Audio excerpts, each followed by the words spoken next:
안녕하십니까. 저는 경남 진주 진양호수 옆에서 물사랑교육농장을 하고 있는 대표 윤계자라고 합니다. 제가 여기 함안군에 치유농업에 대해서 강의 요청을 받고 참 고민을 많이 했어요.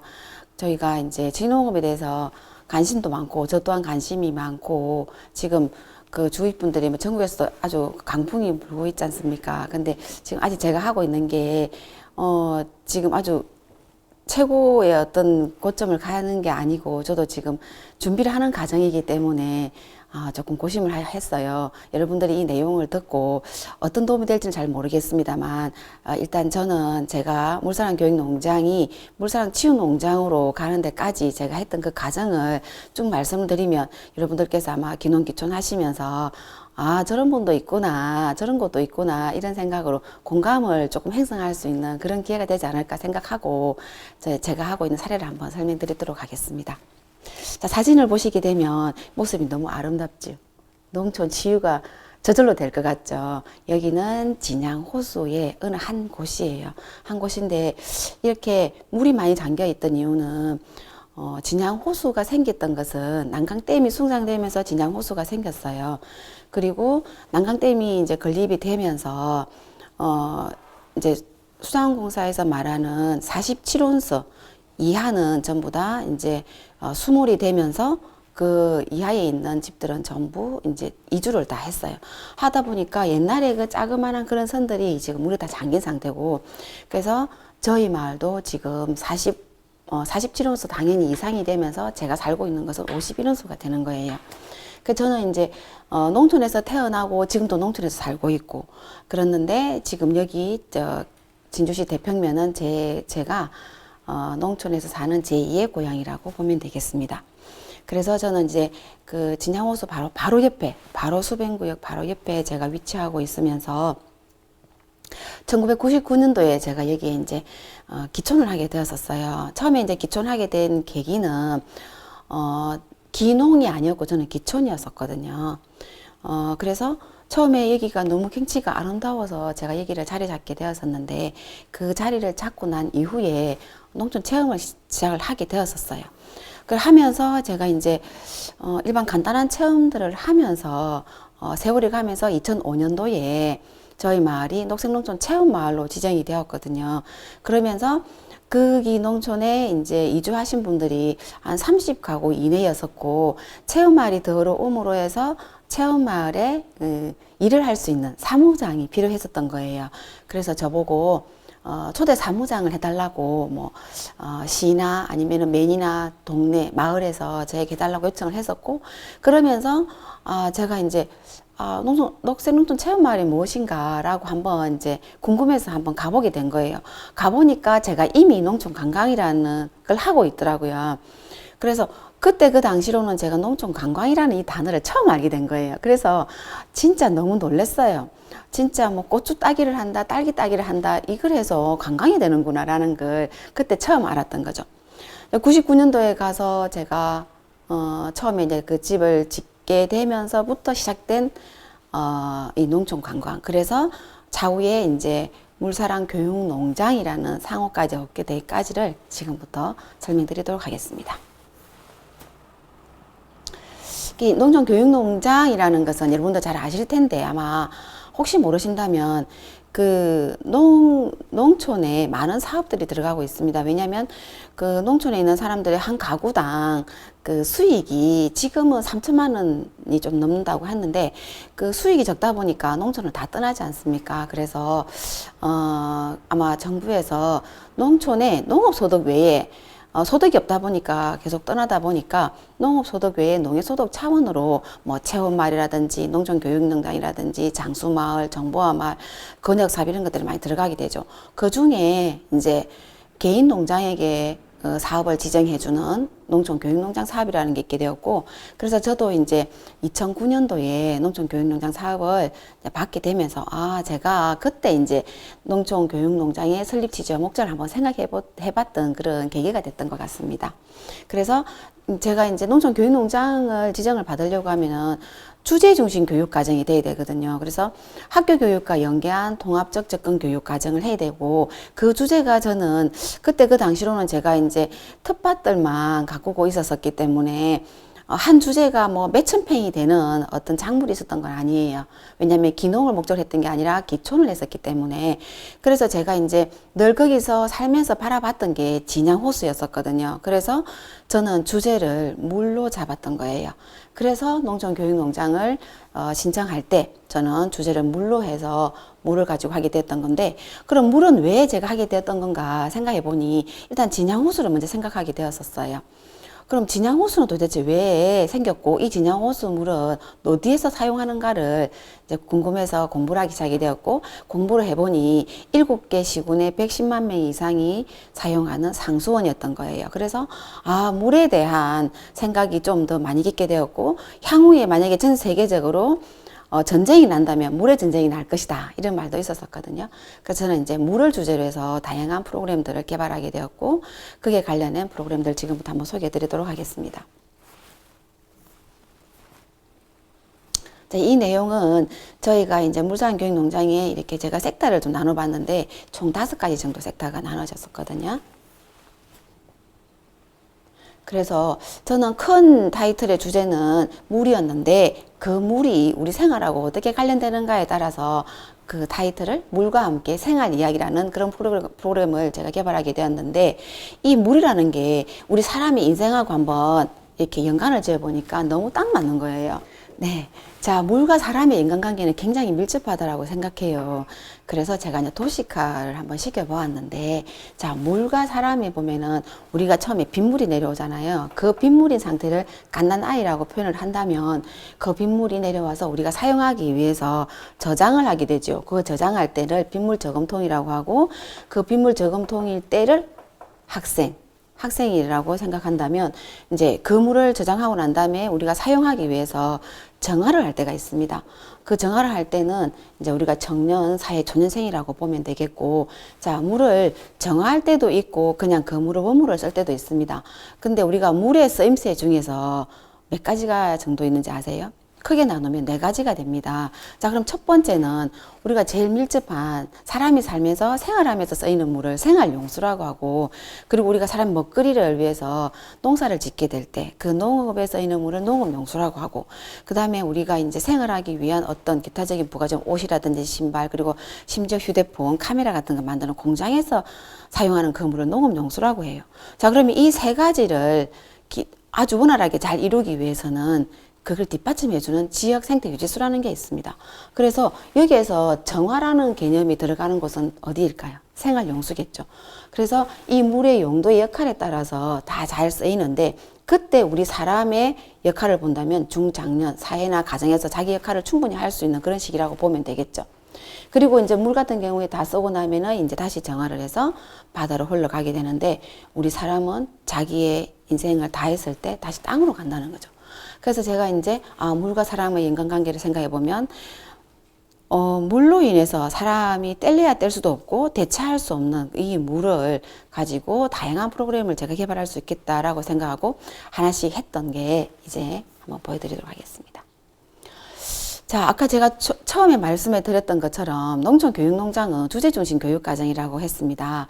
그랬는데, 자, 그러면 물에 관련된 학교 교과 과정에 어떤 게 있을까? 이렇게 한번 전체 1학년부터 6학년까지 한번 다 보게 되었던 거예요. 그리고 거기 학교 교육 과정이 없더라고 하더라도 그거를 또 활용을 해서, 응용을 해서 새로운 프로그램을 만들게 되었던 건데, 자, 그러면 물 관련해서 진로 창의 체험 활동 프로그램이나 아니면은 중고등학교의 자유 프로그램을 제가 개발하게 됐는데, 그게 대표적인 프로그램명을 한번 제가 여기 보시게 되면 있는데요. 첫 번째 빗물 저금통과 경제 이야기라는 게 있고, 두 번째는 제가 살고 있는 곳이 진양호수예요. 그 진양호수는 7개 시군에서 110만 명 이상이 먹는 상수원이라고 했죠.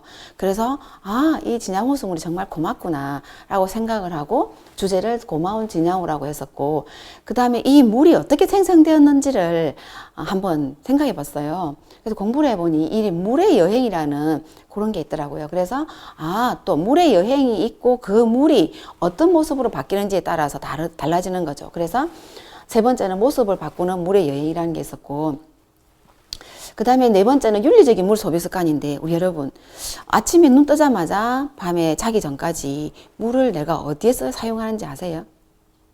다 아시죠? 아침에 세수하고, 밥 먹고, 옷 입고, 저녁에 또 자기 전에 세수하고, 볼일 보고, 네, 씻고 자죠. 자, 그랬을 때, 우리 물을 쓸 때, 진짜로 이게 내가 전략하면서 쓰는가? 너 펑펑 쓰지 않는가? 우리 속담에 그런 말도 있죠. 돈을 함부로 쓰면 너는 돈을 물 쓰듯이 쓰냐? 근데 실제로는 예전에 그 속담이 맞는데 지금 앞으로 가면 갈수록 이 물은 정말 비싸질 거예요. 우리가 옛날에 물을 사 먹는다는 생각은 전혀 못했죠. 저도 처음에 몇 년 전에, 지금부터 한 8년 전에, 8, 9년 전에 물을 사 먹을 시대도 온다? 그리고 공기도 살 시대가 온다라고 했는데 정말 그 시대가 벌써 왔지 않습니까? 그래서 우리가 물을 정말 얼마나 윤리적으로 소비하고 있는지도 우리가 한번 알아보는 거고, 그 다음에 이제 우리가 늘 마시는 음료, 그 음료는 도대체 어떻게 만들어지면 내 몸에 맞는 음료는 어떤 게 있을까라는 그런 프로그램을 가지고 음료수의 비밀이라는 프로그램이 있고요. 그리고 6번째로는 10리터로 하루 살아보기라는 프로그램이 있어요. 요것은 이따가 제가 다음에 상세하게 한 번 더 보여드리도록 할 거고, 그 다음에 물의 자연 정화의 원리는 또 어떤 게 있는가, 그리고 우물의 변천 과정은 어떤 게 있는가, 그리고 나는 도대체 그러면 이 음료라는 게 내가 마시는 이 물이 소중한데, 그러면 내가 만약에 음료회사 CEO라면 내가 어떻게 해야 되는 것인가. 이건 자유학교제 프로그램으로 굉장히 인기가 좋은 거예요. 그리고 이제 10번째로는 진향호 여행이라는 게 있어요. 진향호 주변에 있는 어떤 다양한 컨텐츠들을 이용해서 외부에서 오신 분들이나 아니면 진주시 관내에 있는 학생들이 오더라도 해도 진향호 근처에 있는 컨텐츠들을 이용해서 진향호 여행이라는 프로그램이 있고요. 그리고 이제 물은행이라는 이 프로그램은 그냥 미션이 많이 포함되어 있는 그런 프로그램인데, 요즘 미션 애들 좋아하잖아요. 그래서 그 100원짜리, 500원짜리, 1000원, 5000원 이렇게 쿠폰을 만들어 가지고 활동하는 그런 프로그램이에요. 대표적인 게 이런 게 있는데, 그러면 처음부터 하나씩 또 알려드리도록 할게요. 그 학교 교육과 연계한 그런 단원이 있다고 했잖아요. 그래서 그 단원을 제가 한번 정리를 해봤어요. 물과 관련된 단원은 엄청나게 많아요. 그런데 제가 간단하게 뭐 2학년부터 3학년, 4학년, 5학년, 6학년 여기서 보시게 되면 뭐 거의 다 과학이에요. 거의 다 과학이고, 그 다음에 이 물이라는 게 이제 수량하고도 관계되기 때문에 수학도 관계되고요. 그 다음에 아까 얘기했죠. 윤리적인 물 소비 습관 같은 경우에는 바른 생활에도 들어가 있답니다. 보세요. 전부 이슬이 안개와 발생하는 실험얘기. 자, 이슬 같은 경우에는 우리 난강댐이 숭상댐으로해서 난강댐 주변 지역에 농업을 하고 계신 분들이 엄청난 피해를 보고 있다고 하죠. 그래서 그 이슬 때문에 그렇다고 하더라고요. 그런 부분과 그 다음에 산과 염기, 날씨와 우리 생활. 날씨 정말 중요하죠. 농업은 하늘이 농사를 지어준다 할 정도로 날씨 굉장히 중요하죠. 그 다음에 그 물에 사는 생물, 다양한 생물들이 없으면 물의 정화 작용에 연쇄 사슬이 파괴되는 거, 그쵸? 자, 그 다음에 여기 쭉 보시게 되면 물에 관련된 내용들의 프로그램들이 다 단원이 있습니다. 자, 그럼 첫 번째로 물의 정화, 물의 자연 정화. 그럼 정화는 도대체 몇 가지가 있을까요? 크게 나뉘면 물의 자연 정화와 인공 정화가 되죠. 우리 생명과 직결되는 것은 정화 정수를 하는 거죠. 굉장히 인공정화죠, 그 부분은. 그런데 우리가 그렇지 않을 경우에 자연적으로 정화되는 것을 자연정화라고 합니다.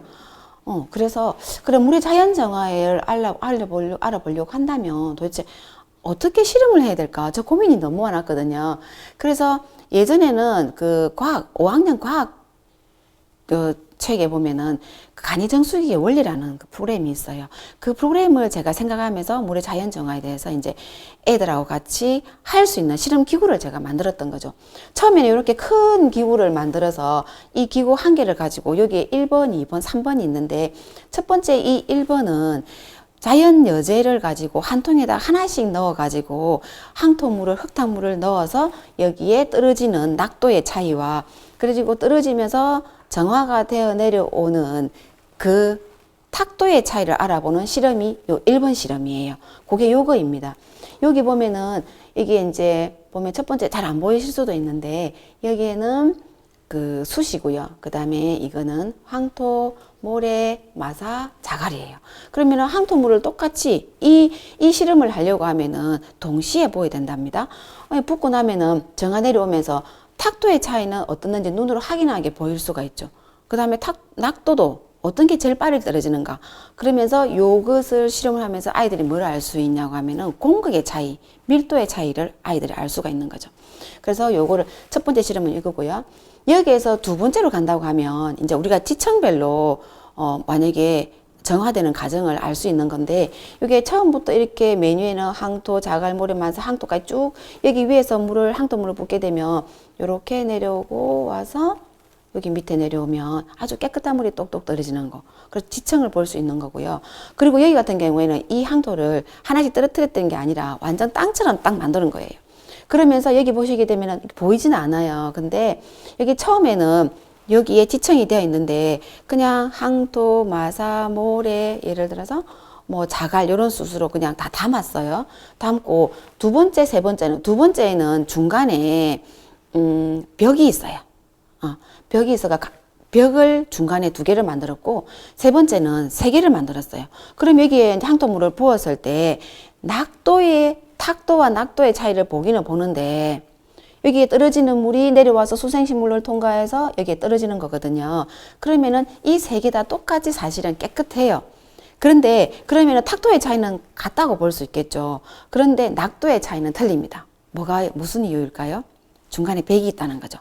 그래서 물이 한 번 더 돌아서 나오기 때문에 그만큼 길이가 길기 때문에 길어진다는 거예요. 그래서 우리나라에 산수가 산이 높고 계곡이 깊기 때문에 물이 깨끗한 곳이 많다, 이렇게 얘기도 할 수 있겠죠. 그래서 물의 자연 정화는 우리가 자연을 그대로 보존만 하게 되면은 물이 깨끗하게 우리가 사용할 수 있다. 그래서 그 물이 땅으로 내려가고 우리가 지하수로 쓸 때 깨끗한 물이 나올 수가 있겠죠. 뭐 그런 얘기를 하는 거예요. 좀 전에 말씀드렸대로 이제 간이정수기의 이 원리는 조금 전에 그 2번과 3번에 관련된 그 프로그램이 초등학교의 과정에 있어요. 그래서 물의 자연 정화의 심화 과정으로 해서 간이정수기 원리라는 것을 알게 되고, 그것을 직접 아이들이 디자인을 먼저 합니다. 여러 가지 예제를 가지고 디자인을 먼저 해보고 나서 그걸 직접 만들어서 야외에 나가서 이렇게 실험을 하게 되면 모둠별로 우리는 어떤 지층을 올렸는데 어떻게 깨끗이 나왔다. 그래서 각자 모둠별로 돌아가면서 서로 토론해 볼 수 있는, 결과를 확인해 볼 수 있는 그런 프로그램입니다. 아까 말씀드린 대로 고마운 진양호가 되려고 하면 그 첫 번째로 댐이 있어야 되겠죠. 그러면 댐의 기능과 역할에 대해서도 얘기가 나와줘야 되겠죠. 그러면 우리 난강댐은 도대체 어떤 기능들이 있는가를 아이들하고 얘기해 보는 거예요. 그러면 우리 사람도 다양한 어떤 재능들이 있는데 그 재능들 탤런트라고 하잖아요. 그래서 그 탤런트를 많이 가진 사람은 정말 그 사람은 좋겠죠. 자, 그런데 우리가 댐을 하나 만들려고 하면 엄청난 자원이 들어갑니다. 근데 그러면 그 댐이 용도가 어떻게 있는가를 알아봐야 되겠죠. 돈이 많이 들어가니까. 그래서 그냥 댐을 만들 때 아까 서두에 말했던 그 물의 용도가 있었잖아요. 근데 여기 이 댐은, 난강댐은 무슨 댐일까요? 다양한 목적을 가지고 건설되었던 댐이기 때문에 다목적 댐이라고 해요. 그럼 아이들은 다목적 댐을 잘 몰라요. 그럼 다목적 댐, 그럼 댐의 기능이 뭐가 있을까? 이런 것들 아이들하고도 얘기해 보는 거고. 자, 그래서 이 댐이, 난강댐이 있음으로 해서 진양호가 생겼고, 진양호가 있음으로 해서 7개 시군에 110만 명이 그 상수원을 사용하고 있으니까 엄청난 고마움이 있잖아요. 그래서 그런 부분에 대해서도 얘기하는 거예요.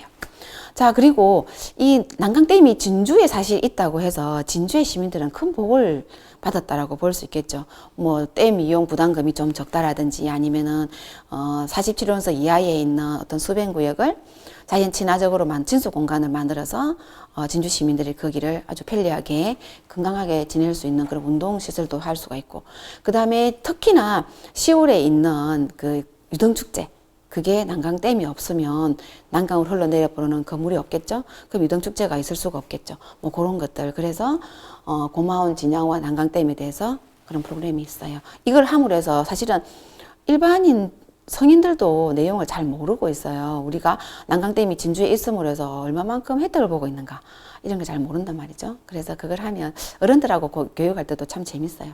신기하다고 그러더라고요. 자, 그 다음에 이제 음료수의 비밀이라는 프로그램이 있는데, 자, 이 음료수, 우리가 다양하게 마시는 음료수가 도대체 몇 가지가 있을까? 아이들하고 얘기를 해보는 건데, 그럼 도대체 음료란 무엇인가? 라는 정의를 먼저 알게 되고, 이제 어린 아이들은 자기가 보통 마켓에 가서 음료를 선택을 할 때 캐릭터나 아니면 색깔이나 디자인을 보고 자기가 좋아하는 뭐 어떤 연예인이 있으면 그 연예인에 대한 어떤 색깔을 그런 음료를 선택하게 되잖아요. 그런데 이제 조금 나이가 들면서 다들 자기가 선택하는 그 기준은 달라질 거예요. 그런데 우리 부모님들은 저도 마찬가지예요. 아이를 기를 때 뭐 실제로 안 좋은 탄산음료나 청량음료, 이온음료를 많이 마시지 말라고 해도 그게 딱 입에 맞으니까 잘 마시게 되잖아요. 근데 그걸 마시지 말라고 하니까 잘 안 되는데 이 프로그램을 하고 나서 제가 엄마들한테 굉장히 많은 러브콜을 받았어요. 그러니까 그런 프로그램을 듣고 우리 애가 와서 이제 마켓에 가면은 잘 안 고른다고. 그것은 뭐냐면, 자, 음료의 일단 종류를 먼저 알아야 되겠죠. 그러면 음료 종류가 몇 가지가 있을까요? 크게 나뉘면. 그럼 제가 물어보죠. 여기 계신 대표님, 술이나 소주도 음료일까요? 맞습니까? 맞습니다. 정답입니다. 술이나 음료도, 술 종류죠. 소주나 맥주도 음료입니다. 그러면은 이거를 큰 카테고리에 올라가게 되면은 알코올성 음료라고 하는 거예요. 근데 술이 아닌 음료는 비알코올성 음료라고 하죠. 자, 그러면 알코올성 음료는 우리 아이들하고 할 때 종류를 많이 내가 다루지는 않는데, 아이들하고 할 때는 이제 비알코올성 음료에 대해서 이제 많이 다루게 되거든요. 그럼 보통 사이다 콜라 같은 경우에 청량 탄산 음료가 될 수 있을 것이고, 그다음에 2%나 뭐 포칼소에트 이런 것은 이제 이온 음료가 될 것이고, 바카스 이런 거는 기능성 음료가 될 수 있을 거고, 그 다음에 우유, 두유 이런 것은 영양 음료가 될 수가 있고요. 그 다음에 이제 기음료 같은 경우에는 커피, 아메리카노 아니면 녹차, 홍차 이런 것들을 기음료라고 하죠. 그래서 이 음료를 먼저 나누고 난 다음에 특히나 아이들이 제일 좋아하는 게 청량 탄산 음료와 기능성 음료예요. 그래서 그 음료수를 가지고 실험을 3가지를 합니다. 첫 번째는 색깔이 다양하니까 색소가 얼마만큼 들어있는가를 실험을 하는 색소 실험이 있고요. 두 번째는 우리가 마시게 되면, 음료를 마시게 되면 해에서 느끼는, 그럼 해에서 느끼는 맛의 종류도 또 나와야 되겠죠. 어떤 위치도 나와야 될 거고. 그러면은 제일 많이 느끼는 맛이 무슨 맛일까? 그러면은 단맛이 나오는 거예요. 자, 그럼 이 단맛은 왜 나오는지. 단맛에 나오는 그 당도 측정기가 나오는 거죠. 당도 측정을 해보는 거고. 그 다음에 세 번째로는 pH 측정을 한번 해봅니다. 자, 그러면 pH 측정을 할 때는 이제 pH 측정기 페이퍼를 가지고 하는 거죠. 그러면 이 3가지를 측정을 했을 때 이제 여기 보시게 되면 아주 색깔이 너무 이쁘죠. 이걸 색소 실험한 거예요. 네. 여기는 요 색소 밑 이렇게 파란 것 같은 경우는 뭘까요? 게토레이고요.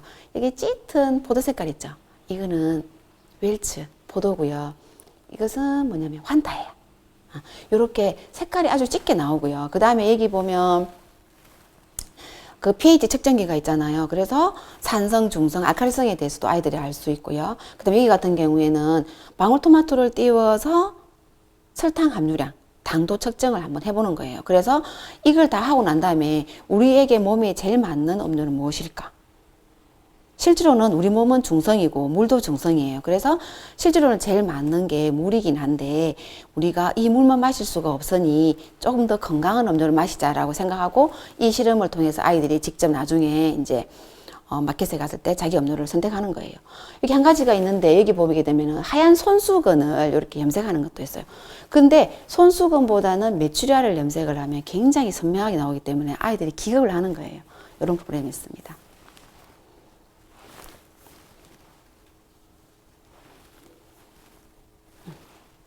자, 그러면 이제 그 음료수의 비밀을 알고 나면 이제 자유학기제나 뭐 진로 창립 프로그램으로 해서 내가 만약에 음료회사 CEO라고 한다면 어떤 걸 가지고 만약에 뭐 여러분들께서 만약에 내가 장목을 기른다면 내 장목을 가지고 어떤 음료를 만들 수가 있을까라고 생각하실 수도 있고, 아니면 제철에 나는 야채나 과일을 가지고 내가 만약에 음료를 만든다라고 하면은 수제 과일청을 한번 만들어 보고, 자, 그러면 내가 음료 회사 CEO라고 한다면 도대체 무엇이 필요한지를 그 요소를 생각해야 되겠죠. 준비 단계들이 있겠죠. 그래서 그런 것들을 중학생들하고 할 때는 그 프로그램을 일찍 다 해본다는 거죠. 이 프로그램은 최소 3시간 정도 해야지 그게 완성도가 나오게 됩니다.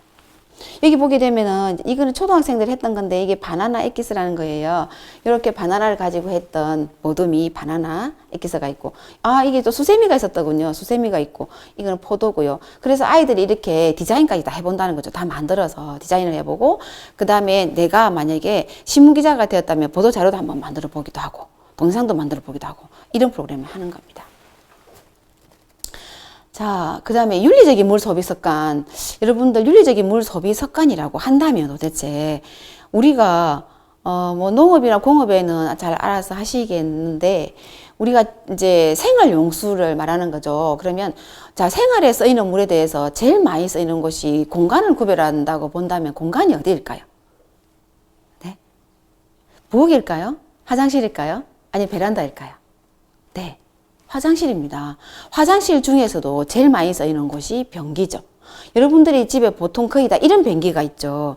이런 변기가 뭐 위에 물통이 있고 밑에 변기가 있는데 이런 것은 이제 투피스라고 하는 건데 이런 변기에 물 한번 딱 내리면 몇 리터가 나가는지 아실까요? 몇 리터 나갈까요? 보통 10에서 11리터가 나가는 거죠. 한번 딱 내리면 물 10에서 11리터가 나가는 거예요. 그러면 벌써 계산이 나오죠. 내가 화장실 하루에 몇 번 가는지. 자, 그랬을 때 이 10리터에서 11리터가 나가는데 이 물을 아끼기 위해서 어떤 방법이 있을까요? 그리고 세면기가 2개가 있는데 이 세면기는 우리가 양치할 때, 세수할 때 보통 쓰는데 특히 양치할 때 물을 무심결에 틀어놓고 양치했을 때와 컵을 사용했을 때 차 있죠. 그래서 컵을 사용하면 보통 600에서 800리터밖에 안 쓰이는데 무심코 틀어놨을 때 얼마만큼 흐르는지 이런 것들을 여기 직접 아이들이 눌러서 통에 받아서 계량을 해보고 그래서 11리터가 나오는지 안 나오는지 계량을 해보는 거죠. 그리고 샤워기까지 다 계량을 해보면 우리 가족이 하루에 쓰는 물의 양, 내가 하루에 쓰는 물의 양과 우리 가족이 쓰는 물의 양, 그리고 한 달, 1년, 60년, 100년. 자, 그랬을 때 이 물을 조금 더 절약하기 위해서는 어떤 방법이 나오는지를 토론해보는 겁니다. 그래서 앞으로는 우리가 이 물을 올바르게 윤리적으로 사용하려고 하면 어떤 방법들이 있는지를 아이들하고 같이 제안하면서 실제로 생활을 실천할 수 있는 실천 공모도 한번 해보는 그런 프로그램이죠. 자, 그러면 우선 여기 윤리적인 물 소비 습관까지 한번 들으셨는데 잠깐 쉬었다 갈까요? 한 5분 정도 쉬고 다시 오도록 하겠습니다.